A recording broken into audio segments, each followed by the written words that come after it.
todos por acompañarnos hoy. Muchísimas gracias, Miguel Ángel. Siempre es un placer poder acompañarte en cualquier tipo de sarado que nos toque. También muchas gracias a los organizadores, Cayetana, Arcadi, Imelda. Muchísimas gracias. Es un placer poder veros a todos aquí. Bueno, esta mesa trata sobre historia e historias de la transición y cómo las contamos. Sin duda alguna creo que va a ser una experiencia muy interesante. Contamos con dos mujeres, mira, ahora ya tenemos a las dos mujeres estupendas. Desde luego a mí me encanta poder encontrarme en una mesa rodeada de mujeres, además sobre todo si son tan brillantes como las que nos acompañan hoy aquí. Comenzaré, bueno, iba a comenzar por Elvira porque era el orden que teníamos, pero voy a comenzar con usted, Carmen. Carmen Iglesias es madrileña, historiadora, profesora, académica, española y además doblemente catedrática, tengo entendido, por dos universidades distintas. Su currículum es extenso, larguísimo, miembro de la Real Academia desde el año 91, presidenta de la Real Academia de Historia desde el año 2014 y además siendo la primera mujer que ha ocupado este cargo. 300 años. En 300 años. Fíjate, eso es un logro para todas nosotras, desde luego. Además, desde el año 2000 ocupas la silla E dentro de la RAE. A mí me voy a adelantar, me vas a permitir que te haga una preguntita muy pequeña, aprovechando que ya que soy la moderadora. Con esto que ha pasado de que quieren adaptar la Constitución al lenguaje inclusivo del género, y que alguno de sus compañeros ya ha dicho que igual hasta podría llegar a abandonar la RAE. Luego, si me puede contar cuál es la opinión que tiene al respecto, pues yo estaría encantada de poder conocerla. Pues luego hablamos de ello. Sí. Estamos en contra, algunos en contra. Pues no hay lenguaje inclusivo. Pues no le voy a decir que yo también. La Constitución es como los cargos. Defensor del pueblo es un órgano. Sí. No, ahora da nos igual lo cuenta. si ocupa una mujer o un hombre. Ahora nos lo cuenta, estamos totalmente de acuerdo. No se oye, ¿verdad? Eso me parece. Igual es porque estoy yo. Bueno. Además tiene innumerables publicaciones, más de 200 publicaciones y reconocimientos, pero yo no me voy a extender más, voy a presentar a nuestra otra ponente de la mesa de hoy y será un placer contar con usted. Nuestra otra ponente, Elvira Roca Barea, es malagueña, licenciada en Filología y máster en Literatura Medieval, profesora, también ha trabajado en el Consejo Superior de Investigaciones Científicas, ha dado clase en Harvard. Además ha escrito un libro, ya en el año 2016, yo le tengo aquí, que le ha dicho que si puede luego firmármele, pues estaría encantada. Que el prólogo lo ha escrito nuestro coorganizador Arcadi Espada, que se titula Imperiofobia y leyenda negra. Ya creo que vamos por la 22ª edición, o quizás hasta más. 23, madre mía, qué lujo poder contar con usted hoy. Y además ha escrito recientemente otro libro, ¿no? 6 relatos ejemplares, 6. En el año 2018 ha sido. Sí, ha salido en marzo. Pues sin duda alguna, dos ponentes extraordinarias y ya estoy deseando escucharos. No sé por quién preferís comenzar. ¿Hay alguna preferencia? Elvira, ¿qué hacemos? Cuento dos cosas y nos interrumpimos. Sí. Porque... Vale, estupendo. Nosotras es que nos interrumpimos muy bien. Sí. Hemos ya actuado en varios sitios. ¿Esto funciona? ¿Me oís ahora? Bueno, primero muchas gracias por invitarme. Estoy encantada de estar aquí. Arcadi, Cayetana, todos mis antiguos amigos y queridísimos. Y luego, gracias a todos vosotros por estar en esta mañana calurosa, incluso en Valladolid, en este curso.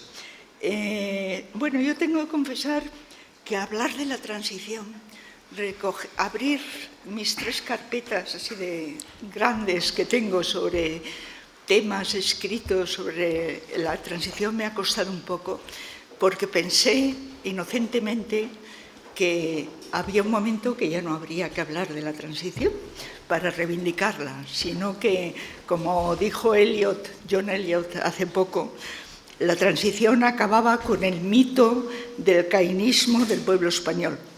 Y ahora, como decía también él, hemos vuelto a una cierta épica del enfrentamiento, de lo cual, pues a lo largo de esta sesión podremos hablar bastante, ¿no?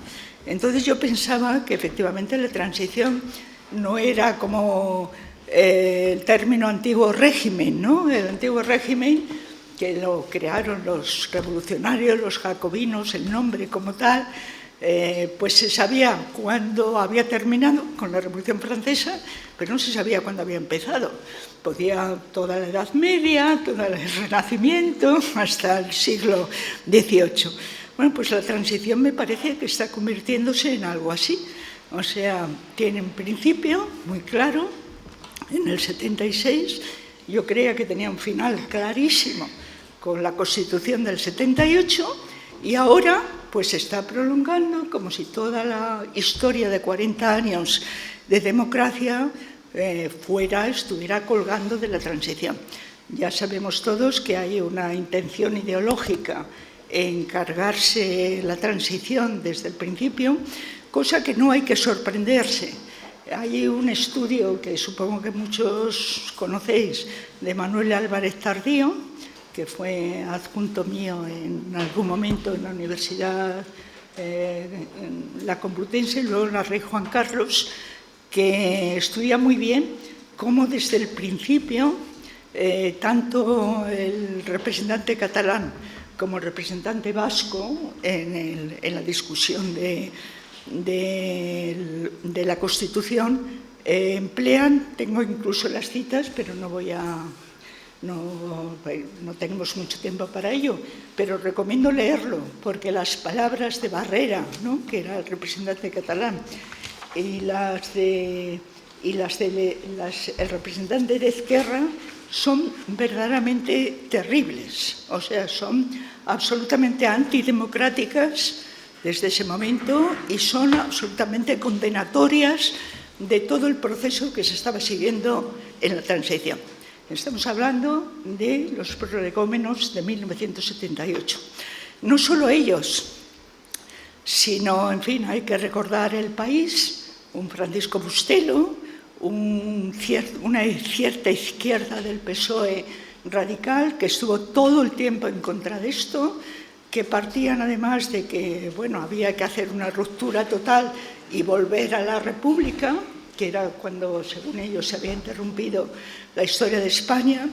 En fin, esto. Y luego he traído aquí, un poco como testimonio, el discurso de ingreso de Juan Pablo Fusi en la Academia de la Historia, que yo contesté, que es magnífico y donde contrapone, de alguna manera, en fin, con mucha elegancia, como lo hace Juan Pablo, pero contrapone figuras como la de Aranguren, por un lado, y Julián Marías, por otro, con posiciones totalmente distintas.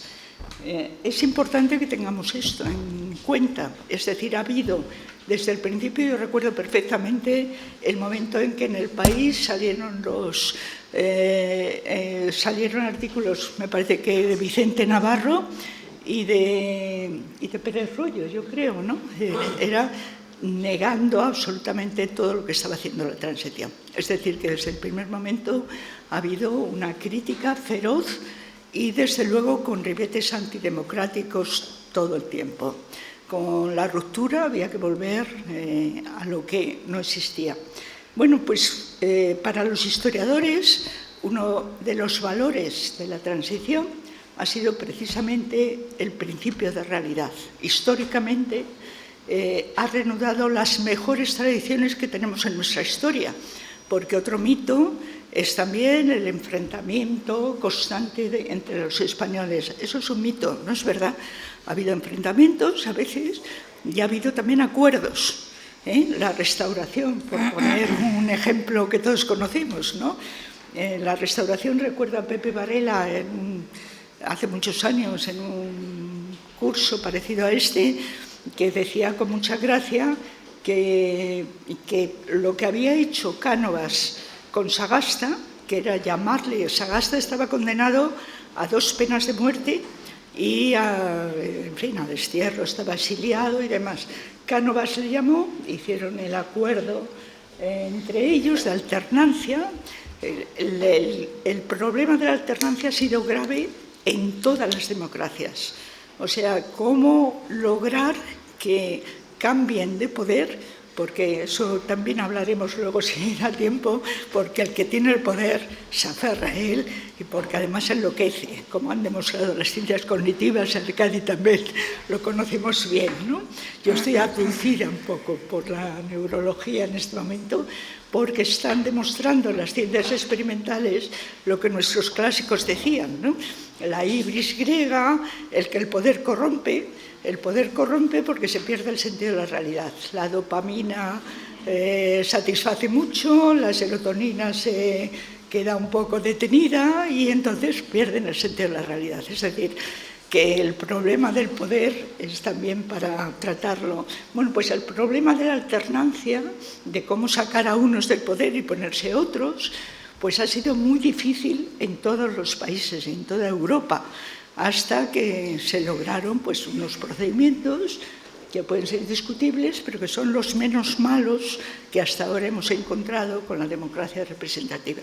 Bueno, pues volviendo solo a lo de Cánovas y Sagasta, le llama y decía Pepe Varela aquella vez, dice, imaginad, lo cual causó una cierta sensación en aquella época, imaginad que Franco, el año 45, hubiera decidido pacificar el país, hacer una reconciliación y hubiera llamado a Indalecio Prieto para que fuera la alternancia, ¿no? Bueno, pues ese efecto había tenido en la Restauración. En fin, hay otros ejemplos en la historia de España que no vamos a detenernos, pero la transición verdaderamente políticamente fue una obra maestra. Lo que no quiere decir que fuera perfecta. O sea, hay obras maestras en todos los campos que no son perfectas. Y la transición, nada humano puede ser perfecto, ¿no? Pero fue una obra maestra políticamente, porque lograr pasar de la dictadura de 40 años a la democracia sin violencia revolucionaria, con mucho sufrimiento y costo, eso sí, porque esos años del 76 al 78 y luego el cáncer de ETA, que es la principal traba que hemos tenido en la democracia. Yo creo que el cáncer de ETA y la pusilanimidad de los gobiernos, hay que ponerlo los dos en paralelo, pues han hecho una labor de deslegitimación, además de asesinatos y violencia, una labor de deslegitimación de la democracia muy grave en todos estos años. Pero bueno, no vamos a detenernos en ellos. Entonces, yo lo que quería insistir, desde el punto de vista de historiadores, Juan Pablo Fusi, Álvarez Tardío, yo misma que he escrito bastante sobre esto, es la importancia de ese principio de realidad que tuvieron en aquel momento no solamente los que llevaron a cabo la transición, los distintos protagonistas, sino todo el pueblo español o la mayoría. Es decir, yo recuerdo muy bien en la universidad cómo el sentido de la historia, ese mito, esa falacia de la amnesia, ¿no? No hubo amnesia, confunden la amnesia con la amnistía, ¿no? O sea, es todo lo contrario, precisamente porque la historia estaba totalmente presente y nadie quería volver a una guerra civil, aquello no se podía volver a repetir. Por cierto, que recomiendo una vez más un librito que es pequeñísimo, se lee media hora o 2 horas, vamos, de don Julián Marías, que se llama La Guerra Civil, ¿cómo pudo ocurrir? Es un artículo que escribió y que ahora está publicado en un folletito, como digo, y lo escribe en 1984, don Julián Marías, y ya le preocupa el hecho de que hay una izquierda, un cierto sector de la izquierda, que no admite que la derecha tenga posibilidades de gobernar. Eso le preocupaba a don Julián Marías ya en 1984 y escribe ese folletito de la Guerra Civil, cómo pudo ocurrir. Lo recomiendo porque realmente pues, podríamos aplicarlo hoy perfectamente. Entonces, bueno, desde el punto de vista de historiadores, la transición es un hecho político e irrepetible, como es todo en la historia. Es un hecho, una verdad de hecho, para decirlo en palabras que le gusta, vamos, a mí me gustan mucho y que están tomadas de Hannah Arendt, sobre todo, una verdad de hecho que ocurrió y eso no se puede volver atrás, y que era consciente de la conciencia histórica que había de un fracaso que habíamos tenido todos los españoles. En esto de la culpabilidad también se surge en el coloquio, me gustaría insistir, también citando a Hannah Arendt, porque el todos somos culpables es muy peligroso. O sea, todos somos culpables supone que nadie es culpable, ¿eh? Todos somos responsables de nuestras vidas, de lo que nos rodea o, en fin, de lo que estimamos nosotros que sean nuestros valores y nuestros principios. Pero los culpables tienen nombres y apellidos. Y eso es algo que hay que recordarlo siempre, ¿no? El todos somos culpables es pues echar balones fuera. Entonces, bueno, me estoy entreteniendo demasiado, pero quería insistir en ese aspecto. Quería insistir en algo que generalmente no se dice y a mí desde el punto de vista histórico me parece muy importante, que es que en ese momento de la transición no hay vacío de poder. No hay vacío de poder. En el 31, en el 36 lo hubo, muy seriamente, ¿no? Portela Valladares se fue corriendo, en fin, el rey se había ido hace ya tiempo. En la transición tuvimos la suerte de que no hubo vacío de poder y que, por lo tanto, hubo pues, un cierto diseño, un cierto trabajo que a mí también me irrita mucho libros y artículos en que ya nos cuentan que todo estaba perfectamente diseñado, también con los apellidos. No es verdad, la historia es absolutamente imprevisible y azarosa.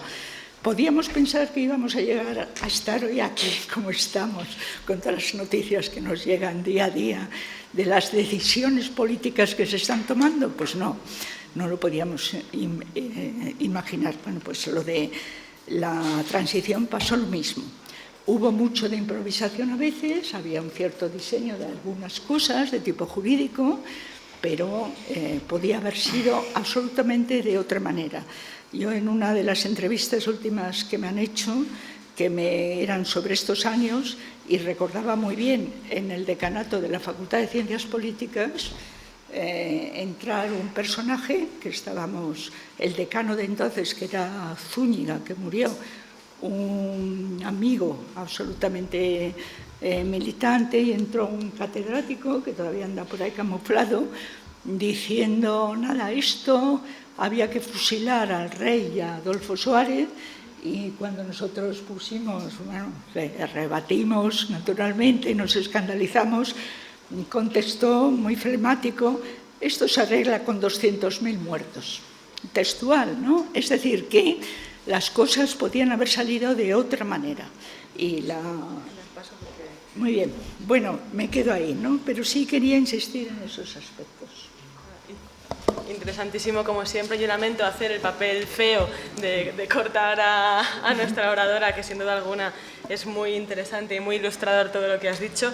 Me quedo con lo de que ya quizás no habría que hablar de ella, pero claro, habiendo gente que a día de hoy sigue reivindicando la guerra civil, tal y como lo vivimos, desgraciadamente en el Congreso, que semana sí, semana también tenemos que enfrentarnos a temas de la guerra civil, creo que es fundamental seguir reivindicando la transición y los valores que aportan. Muchísimas gracias y te doy paso ahora.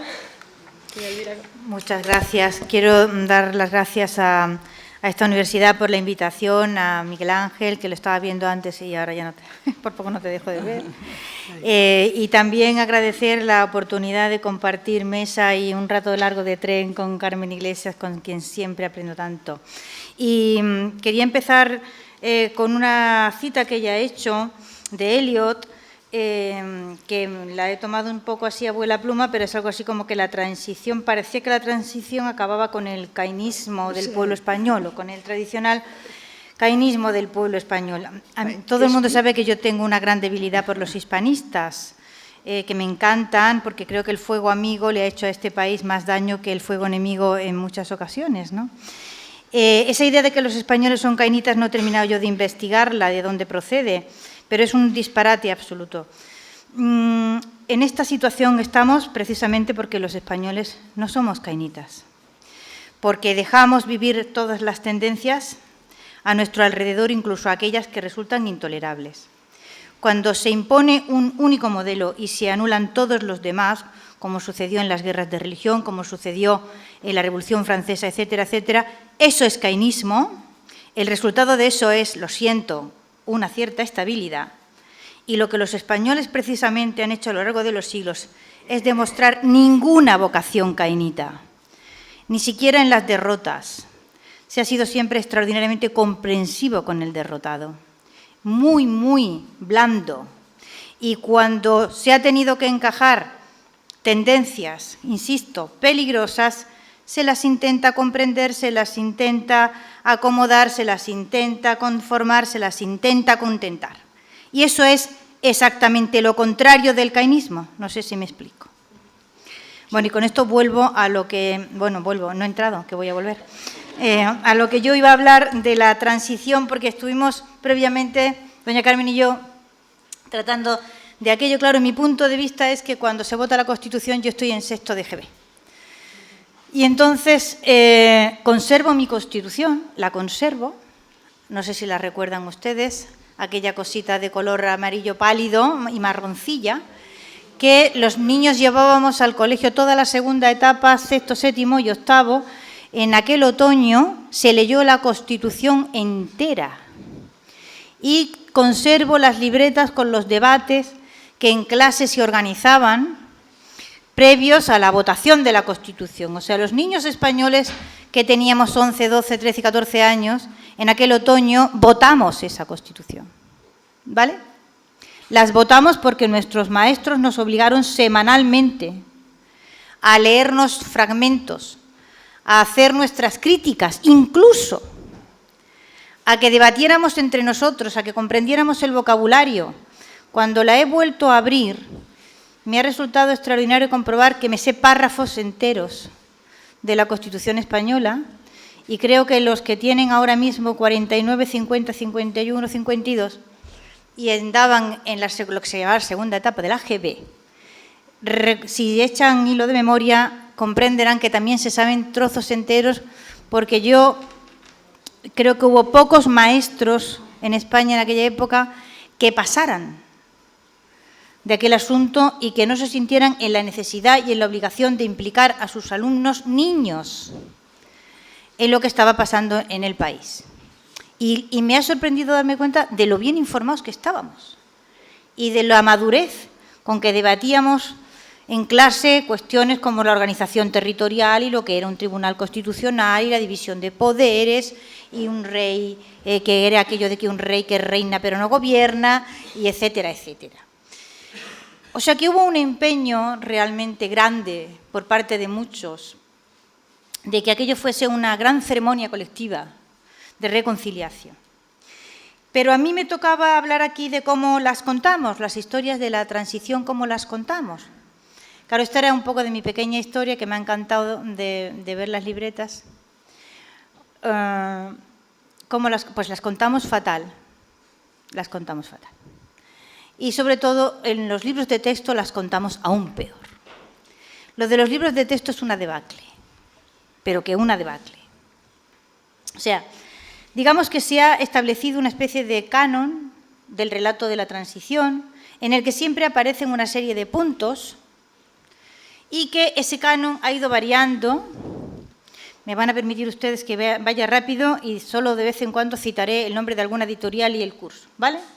Ese canon ha ido variando de hace, digamos, desde Zapatero para acá, en un cuestionamiento de esa transición por alguno de sus flancos, ahora veremos, y ustedes me van a permitir que corra, y sobre todo por la incorporación incuestionada de dos asuntos, que son la Ley de Memoria Histórica Estoy hablando del tema de la transición, ¿eh? Ahora me van a entender. La Ley de Memoria Histórica y el engorde hasta la obesidad mórbida de la parte que corresponde en la Constitución española a la explicación de lo que es el Estado de las Autonomías. Ahora les voy a dar datos porque me he entretenido en ir contando y en ir leyendo con una cierta profundidad. Digamos, los puntos claves en torno a los que se articula el relato canónico. En los libros de texto hablamos desde tercero hasta segundo, o sea, se trata en tercero, se vuelve a tratar en cuarto, desde otro punto de vista, ¿vale?, vinculado a la geografía, y donde la geografía, la situación, digamos, articulada en comunidades autónomas, y de ahí cómo y de qué manera se ha articulado el país así, por lo tanto, engancha esto con un coletazo suave, en tercero de la ESO a la transición española. Estamos hablando de que esto es en tercero, o sea, un coletazo. La primera mención realmente sólida aparece ya en cuarto de la ESO, o sea, en el equivalente a lo que es el segundo de BUP antiguo. Y si ustedes me han estado escuchando con gran paciencia, en sexto, séptimo y octavo de GB leíamos la Constitución española. Hoy un niño no se enfrenta al hecho de que en su país hay una Constitución hasta 4 cursos después. En primero de bachillerato nada, y luego viene el plomo, que es los relatos de la transición que se hacen en segundo de bachillerato, capaces de aburrir a las piedras, que, bueno, no hace falta mucha imaginación, al cabo de leer 2 páginas, de quien ustedes no necesitan siquiera preguntar el nombre, porque el sesgo ideológico de quien los ha escrito queda, pero muy, muy de manifiesto.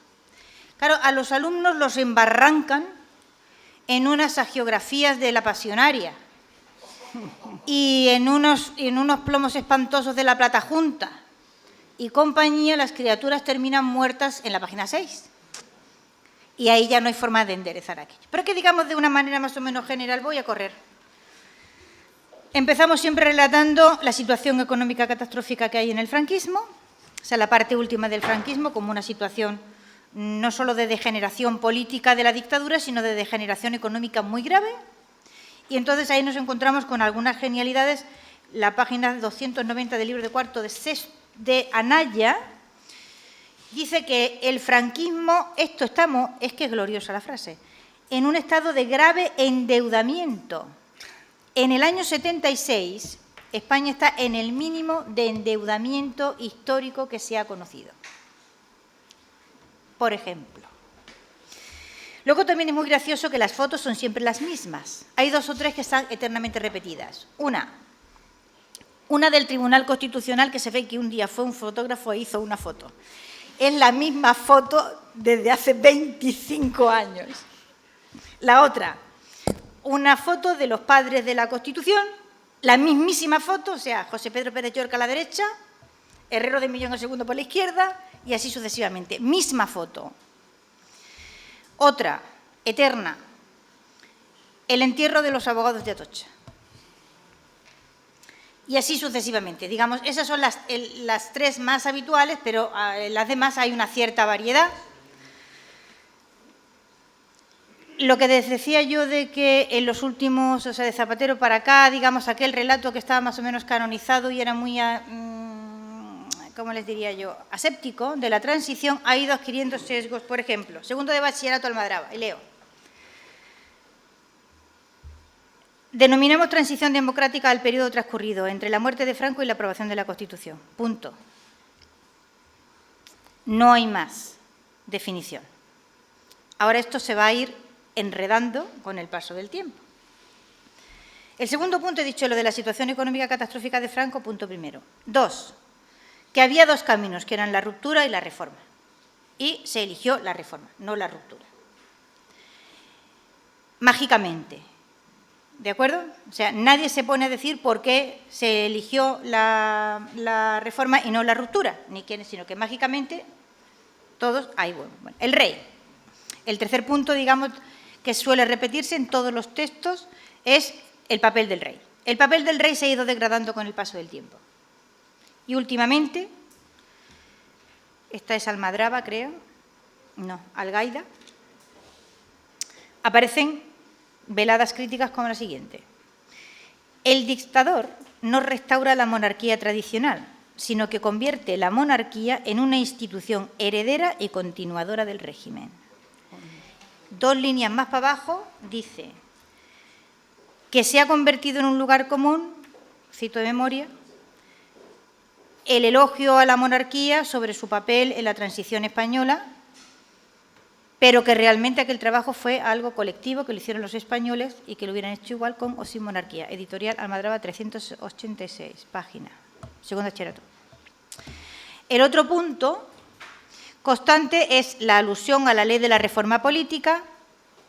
Los de la misma editorial, no Anaya, no Algaida, no SM, dice que la ley de la reforma política fue aprobada con un referéndum no democrático. El otro punto reiterado es el terrorismo, con una desproporción que da pavor entre 12 líneas y foto al asesinato de Atocha, 11 líneas al Grapo, 3 líneas a ETA. El siguiente punto, que suele ser habitualmente tratado, es el del consenso, la idea del consenso, que todos cedieron, que todos, digamos, pusieron de su parte, que aquella Constitución no es ni de derechas ni de izquierdas, sino que es el resultado de que todo el mundo hizo lo posible y nadie quedó perfectamente contento, pero nadie quedó perfectamente descontento. Bueno, entonces llega el parto, que es la Constitución del 78, se vota, se hace un relato de la votación, se dicen los porcentajes, etcétera, etcétera, y ahora, esto es muy moderno, digo de Zapatero para acá, los temas acaban en las 4 editoriales que yo he mirado con el relato de la Ley de Memoria Histórica. O sea, la transición, el relato canónico que existía hasta Zapatero ha sido variado y desde entonces para acá la transición no acaba hasta que no se hace la Ley de Memoria Histórica. Esto está en todas las, 2007, todas las editoriales que yo he visto, en todas. O sea, de repente, de donde sales de la transición, o sea, de donde sales del... Se vota la Constitución y el 78% de los españoles y te dicen los porcentajes por comunidades autónomas, tal, y se comenta, a la página siguiente, Ley de Memoria Histórica, y se considera que no se clausura ese proceso histórico hasta que no se llega a la Ley de Memoria en el 2007. Dígame usted. No, cuando acabes. Termino muy rápidamente. Sobre la memoria histórica. El siguiente dolor viene cuando se explica la Constitución y el contenido de la Constitución y nos encontramos con que la mayor parte de la carga de páginas he hecho una media. Para 12 páginas, en las que viene el contenido de la Constitución, explicado por sus partes, capítulos, etcétera. 5 páginas es a la Constitución en general. Una suele ir dedicada a la Ley de Memoria Histórica y 6 al Estado autonómico. 6 páginas, 6. Pero es que es más grave. Voy corriendo. ¿Qué se dice de ese Estado autonómico? En primer lugar, se presenta como uno de los grandes logros de la transición, sin duda el mayor por la cantidad de páginas que se le dedica, el Estado de las autonomías. Algunos, como Edelvives y otros más, estamos a tercero de ESO y cuarto de la ESO, que son, con diferencia, los libros más peligrosos. No se usa la palabra España. Hablo de las versiones de Andalucía, de mi comunidad. El tema 8 se llama Organización del Estado español. Sigue con la parte 1 del tema 8, que es Organización política del territorio español. Y consigue bandear toda la organización política y no aparece la palabra España desde la página 180 a la página 187, hasta en concreto la actividad 4b, que dice, indica qué aspectos reflejan la existencia de una democracia en España. Es la única mención.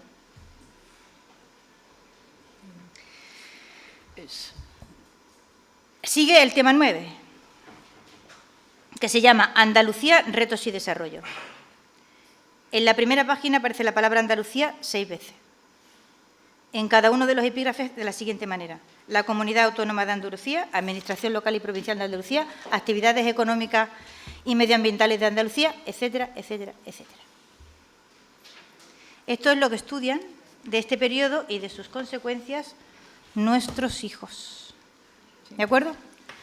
Aviso a navegantes y cada uno se las apañe como puede. ¿Usted qué opina, doña Carmen? No, yo quería añadir unas ligeras datos a lo que has puesto estupendamente nuestra amiga.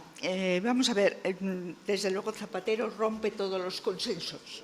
Es el momento...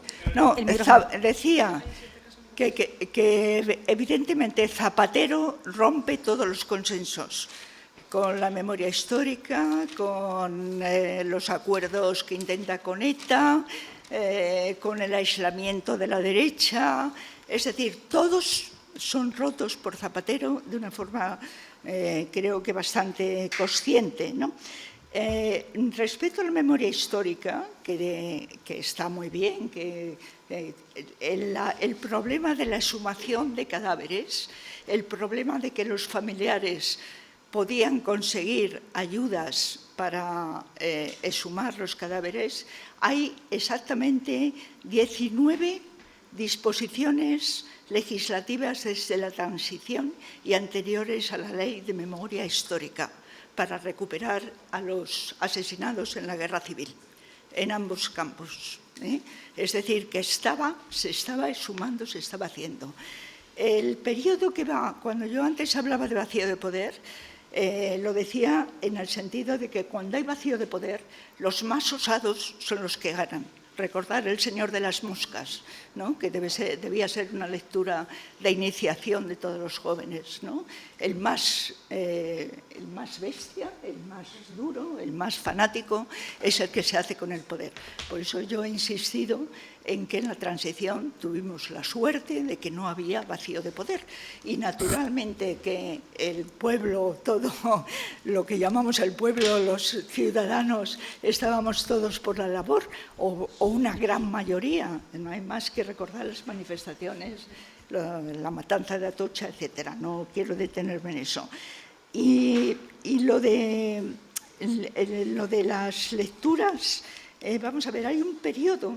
O sea, Zapatero rompe todos los consensos, pero antes hay dejaciones del Estado que son muy importantes. Yo fui directora desde 1996 a 2004 del Centro de Estudios Políticos y Constitucionales. Es el único cargo que he aceptado en mi vida a través de un Consejo de Ministros, porque lo hubiera aceptado cualquier partido, porque no me sacaba de lo mío, porque el centro era un lugar que yo conocía bien, porque mis maestros habían estado ahí y habíamos hecho seminarios. Bueno, intentamos desde el primer día, desde 1996, hacer cursos para profesores de enseñanza media de la Constitución. Conseguimos además créditos, en fin, lo arreglamos. Se interrumpió en un momento dado, eso no sabemos bien cómo, igual que se interrumpió los acuerdos que intentábamos en educación en el año que fue ministra de Educación Esperanza Aguirre, hay que mencionarlo, porque fue el único momento en que se intentó un acuerdo en un tronco de educación que fuera un mínimo tronco común. Aquello se eliminó políticamente por unos y por otros. Es la impresión que he tenido yo todo el tiempo y que no podíamos hacer absolutamente nada al final de lo que pretendíamos. Entonces, quiero decir que de alguna forma hay una... Zapatero, desde luego, rompe todo, ya es definitivo, ¿no? Ese es el final, ¿no? O el principio del fin. Pero ha habido una dejación anterior y un mensaje en los textos. En la Academia de la Historia hicimos un informe de los textos vascos que daban a los estudiantes y, bueno, fuimos amenazados por ETA en aquel momento y los catalanes cargaron sobre la Academia de una manera feroz, ¿no? Precisamente para que no sacáramos a la luz nada de lo que estaba pasando. Ya en los textos de entonces, esto es anterior a la época que ha descrito también Elvira, ya se evitaba hablar de algunas cuestiones, ¿no? Vamos a ver, que creo que había algunas preguntas. Arcadi, sí, tenías una pregunta. Bueno, hay varias, pero puesto que eres... Ah, micrófono. Sí, gracias a las dos. Vuestra estupenda narración me reafirma en una cosa que os quiero plantear, y es si no ha llegado el momento de que ante el paradigma, digamos, de la memoria histórica, de la revisión de la memoria histórica, de lo que decías antes, Carmen, de la rotura de los consensos por parte de Zapatero, los españoles razonables no debieran dejar ya esa posición defensiva de denuncia solamente de los intentos manipuladores de la izquierda o de parte de la izquierda, y deberían empezar a asumir el reto de esa memoria que está siendo completamente devastada en función de un relato completamente falso. Es decir, creo que hay una actitud defensiva ante los intentos de manipulación y nunca un relato afirmativo de lo que realmente pasó. Y voy a poner un levísimo ejemplo. Elvira ha citado el caso de una publicación escolar en la cual se habla de reforma y de ruptura, como los dos caminos que en aquel momento tenían los españoles. Claro, esto es completamente falso. Sí. Pero esto es completamente falso de raíz, porque eso incide además en una lectura moderna de la transición que pretende decirnos que los españoles estaban divididos y que por lo tanto se podía haber ido por un camino como por otro, y se optó mediante los poderes fácticos y tal. Bueno, ante esto solamente hay que oponer el referéndum de la reforma política. El referéndum de la reforma política en España tuvo una participación de un 79% de los españoles. Un 79% de los españoles. ¿Quién decidió oponerse mediante la abstención oportunista a ese referéndum? PSOE. El PSOE y el PC. Y solamente aquellos antediluvianos miembros del Partido Socialista Obrero Español, sector histórico, Llopis, ¿os acordáis? Sí. Votaron a favor del presupuesto, cuando no eran nada, porque habían sido absolutamente exterminados por Suresnes, etcétera, etcétera. Por lo tanto, este es un punto canónico. Es canónico. O sea, ¿cómo es que había dos discursos? No, perdone, los ciudadanos, fuera por lo que fuera, les dijeron, no, perdone, solamente hay un camino, que es el de la reforma. Y luego, en la reforma, evidentemente, pues unos votaron al PC, otros votaron al Partido Socialista y tal. Pero claro, de salida no había esos dos proyectos. No había esa equidistancia. Y eso es una cosa, por ejemplo, básica para entender lo que fue la transición y para entender la decisión soberana del pueblo español.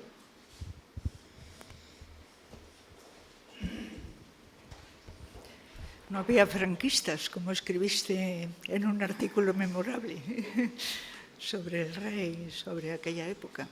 ¿Sabes lo que pasa, Todo Arcadi? el mundo lo que quería era salir, y efectivamente nunca ha habido franquismo después de Franco.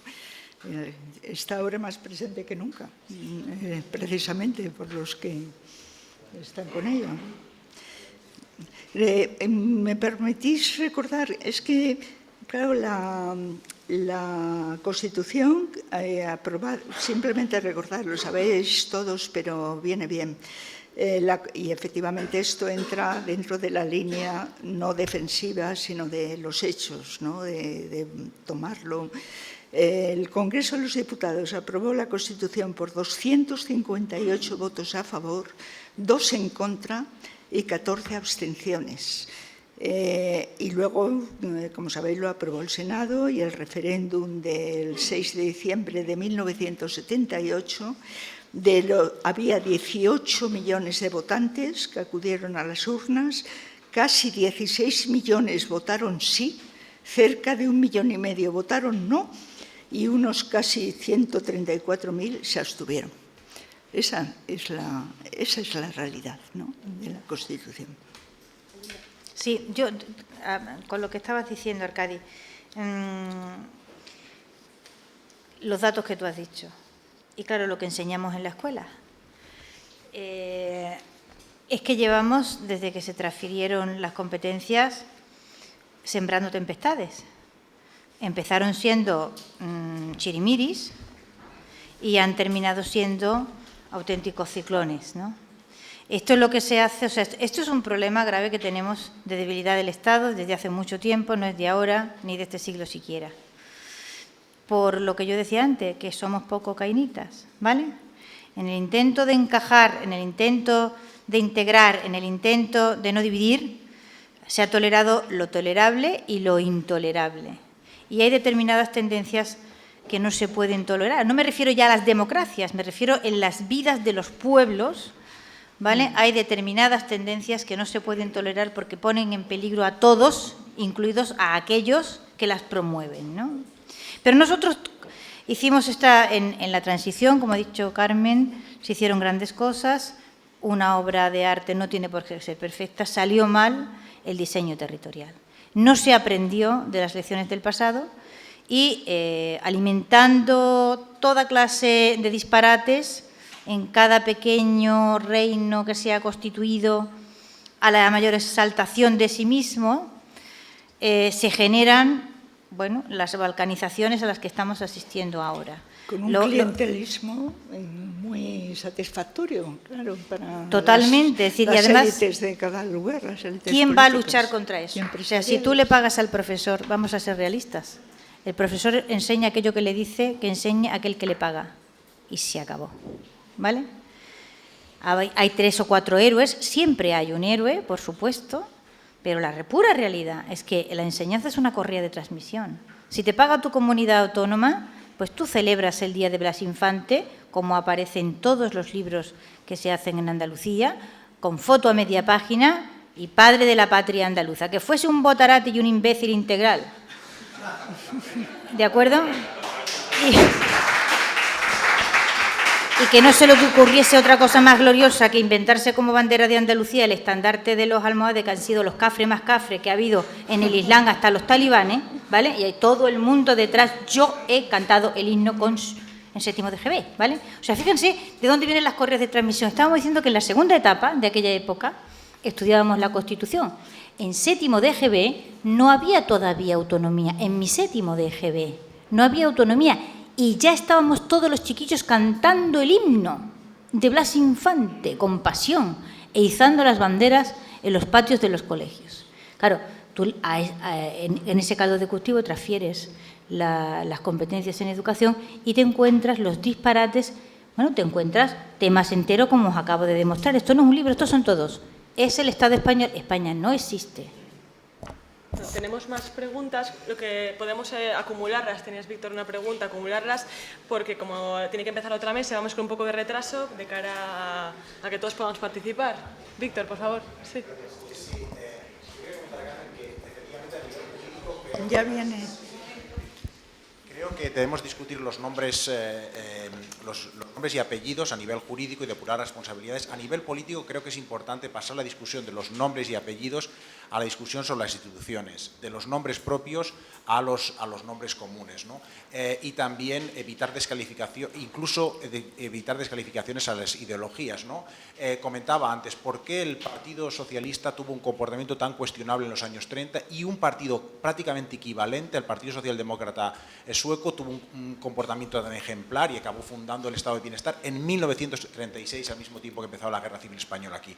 ¿Es por los nombres y apellidos o por su ideología? No, era prácticamente idéntica. Es porque los nórdicos son menos violentos. No creo que haya que retrotraerse al tiempo de los vikingos para cuestionar el pacifismo nórdico. En Finlandia, unos años antes, murió el mismo porcentaje que la población española en la Guerra Civil, simplemente en lugar de 3 años, en 3 meses, con campos de concentración absolutamente crueles. ¿Cuál es la diferencia? La diferencia eran las instituciones y la organización y la estructura del Estado. Mientras el Partido Socialdemócrata sueco llegó al poder y nombró a los ministros y ya está, el Partido Socialista, los partidos de izquierdas, o podemos hablar también de los partidos de derecha en la República Española, tienen un margen de maniobra tremendo para politizar completamente las instituciones. Yo creo que ese es el problema que se atajó en la transición, porque evidentemente en la transición no se produjo esa politización, al menos de los cuerpos y las fuerzas de seguridad, de una manera tan manifiesta, y tenemos un trabajo con Agnes Cornell que saldrá publicado ahora, donde vamos mirando durante los 2 últimos siglos una de las variables que más importa para explicar la consolidación de la democracia es si hubo depuración de los funcionarios en el momento de la transición. Y aquí no se produjo. ¿Cuál es el problema que tenemos? El problema que tenemos es la que sí que se ha mantenido una politización, no en todos los niveles administrativos, pero sí que ha habido una politización del conocimiento de la historia, tanto por la descentralización de las comunidades autónomas y la transferencia de la educación, como Radio Televisión Española, etc. Es ahí donde tenemos que ponerle en enfoque, creo yo, en la politización de esas instituciones de conocimiento y no tanto en acusar a una determinada ideología o a unos determinados nombres. No, perdona, voy a contestarte. Yo no creo... No sé si había alguna pregunta más para hacerlas todas juntas. No sé si había alguna pregunta más para hacerlas todas juntas y así contestáis todo. Sí. Buenos días. Si no es imposible. No me resisto a intervenir con todo el cariño hacia doña Elvira Roca, cuyo libro sobre la leyenda negra me parece magnífico. Eso ya es inquietante. Con todo el cariño, cuando se empieza diciendo con todo el cariño... Pues, es que sin la cosa cariño, viene muy pero mal. con respeto, sin cariño, pero con respeto, yo soy profesor de historia en secundaria, lógicamente me doy por aludido. Los libros de texto son los libros de texto, pero más allá de ellos está la figura del profesor. Y yo creo que la realidad de las aulas es muy desconocida. Lo primero que debo decir, como profesor de historia, a la que amo, a la historia, también a la enseñanza, es que para el alumno carece totalmente de interés. Hoy en día no le interesa al alumno la historia nada o casi nada. Y en segundo lugar se ha convertido en una materia más difícil que las matemáticas. Esto es así. Y por otro lado, el profesor, como el historiador, tiene su subjetividad. Y esto es inevitable. Con lo cual, no es que sea una correa de transmisión, como ha dicho usted, puede llegar a serlo, pero no en todos los casos. Entonces quiero defender un poco la dignidad de mi profesión y de la historia también, ¿no? Muchas gracias. Su profesión es la mía. Sí, hasta que pedí una excedencia en la Navidad. Su profesión es la mía. Y he dicho en todo momento que claro que hay héroes en la profesión. Yo tengo ahora mismo uno que no le pongo velas porque soy atea, pero tengo un catalán ahora mismo que va a clase todos los días a enseñar en un instituto en español en Cataluña con 2 guardias civiles. ¿Cómo que no hay héroes en la profesión? Pero tremendos héroes. Ahora bien, el grueso de la expedición no le pida usted heroísmo, ¿vale? El grueso de la expedición le dice que tiene que organizar el Día de Blas Infante y organiza el Día de Blas Infante. Le dice que tiene que cantar el cara al sol en el patio y canta el cara al sol en el patio. El grueso de la expedición va a donde va el barullo, ¿vale? Y no siempre los héroes son capaces de arrastrar a los demás. Y en cuanto a lo que tú decías de que no hay que criticar la, digamos, determinada tendencia política, si me permites, y con independencia de lo que Carmen quiera decir, la politización de la educación se ha producido a partir de las transferencias. Es decir, la politización a lo bestia de la primaria y de la secundaria, sobre todo de la secundaria de una manera tremenda, es a partir de que las comunidades autónomas se hacen cargo de las competencias en educación. Hasta ese momento había habido un estado de razonable de neutralidad y con la segunda vuelta de tuerca de los nuevos estatutos alcanzó un paroxismo absoluto, ¿no? Sí, quería... bueno, por supuesto, el principal problema creo que tenemos en nuestra democracia, la democracia no es un fin, es una tela de Penélope, como decía Rodríguez Adrados hace ya muchos años, y tenemos la experiencia desde los griegos de que esa tela de Penélope se puede romper y se puede desgarrar y puede acabar. Así que el principal problema, desde luego, es la educación, o sea, el que nos ha transmitido. Pero sí quería contestar a lo de las instituciones. Me parece que era Isaías Berlin quien decía que los hombres, los seres humanos, hacen las cosas y las instituciones las mantienen. Y quiero recordar a Karl Popper, que creo que es el mejor teórico de estas cuestiones, que hay que hacer las instituciones de manera que ni siquiera los malos que se introducen en ellas puedan pervertirlas. En esto ha habido un serio fallo en la democracia, un serio fallo. Los funcionarios, vamos a ver, hemos llegado a través precisamente de las autonomías y demás a una inflación terrorífica, una inflación donde ya el mérito está medio perdido entre los entresijos de una masa que no se controla bien, de opositores y de jurados y demás. Y luego hay que recordar, porque yo me acuerdo mucho de Eduardo García de Enterría, que además estábamos siempre juntos en la Española, y Eduardo García de Enterría marcaba muy bien cómo una de las fortalezas que tenía el Estado español había sido la creación de los cuerpos especiales de la Administración. Esos cuerpos especiales, esas leyes que a partir del año 1959, porque claro, el franquismo es que es larguísimo, hay distintas etapas. Entonces, a partir de 1959, todas las leyes civiles que hicieron precisamente en el Centro de Estudios Políticos y Constitucionales, ¿no? Los mejores juristas que teníamos en el país de nivel internacional, eso era un subsuelo muy importante y eso sí fue removido. Eso sí fue removido por algunos gobiernos. O sea, en donde se juntaron cuerpos diferentes, en donde de nuevo el mérito se perdía entre unas cosas y otras. Es decir, que el problema, claro que son las instituciones, pero es que cuando las instituciones son movidas ideológicamente, pues producen lo que nos está produciendo, ¿no? Bueno, muchísimas gracias, Carmen, muchísimas gracias, Elvira. Gracias a Yo ti. siento que tengamos que cortar aquí, me hubiera encantado poder una- seguir más adelante.